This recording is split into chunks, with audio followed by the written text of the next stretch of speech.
And it's my prayer that when you come to the end of life's journey, you will love each other more than you do even today.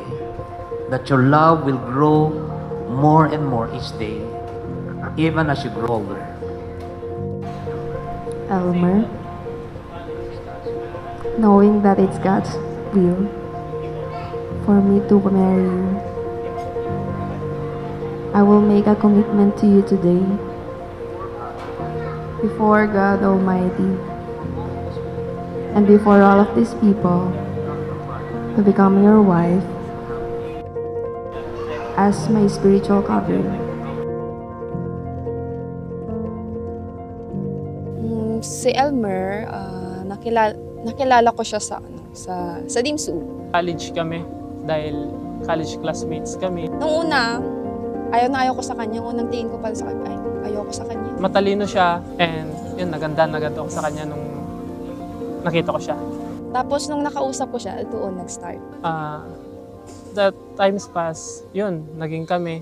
God will give you the grace to love, to cultivate, and cherish one another. And Christian marriage is not living merely for each other.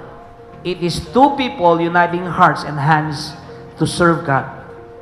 I will make a commitment to you today in the presence of our God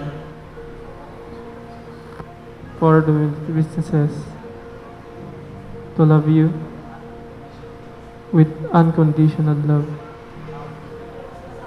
I will be faithful to you always, never leaving you nor forsake you.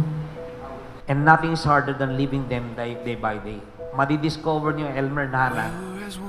Makikilala niyo. The reality is going to set in. And dapat handa kayo. Then naging na kami, nag-graduate. Tapos, here it comes, nung before kami graduate, nag-break kami. And then later on, nitong 2022, nagkabalikan kami. And nag-propose ako nung January 18 hanggang sa umabot ng kasal. And ngayon, eto, hinihintay ko na yun. And ngayon, kakasal na kami.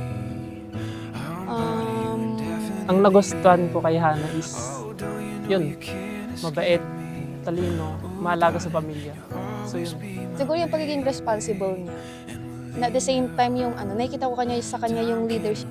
Nung unang kaming dalawa is hindi kami ganun ka-expressive. Pero now, parang na-express na namin wala nang inhibitions, wala nang hiya-hiya. Kung I love you talaga. So yun yung nakikita kong magiging isa niyang katangian na magiging maganda sa aming pamilya. Yung maalaga siya sa pamilya. Siya yung pinakauna, tsaka magiging huli.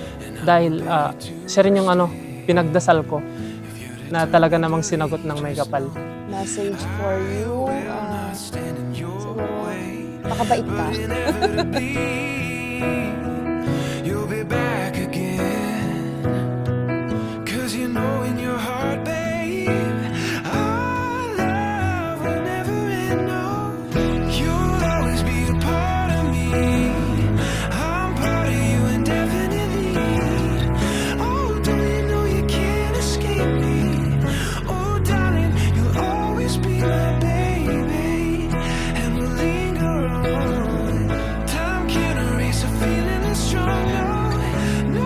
On your hand and you receive it, you acknowledge that you are no longer your own, but mine.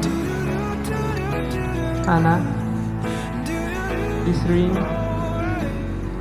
is the sign of the covenant I have made with you today, to love you with an eternal love.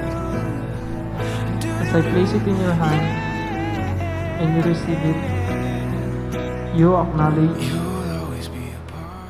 that you are no longer your own, but mine.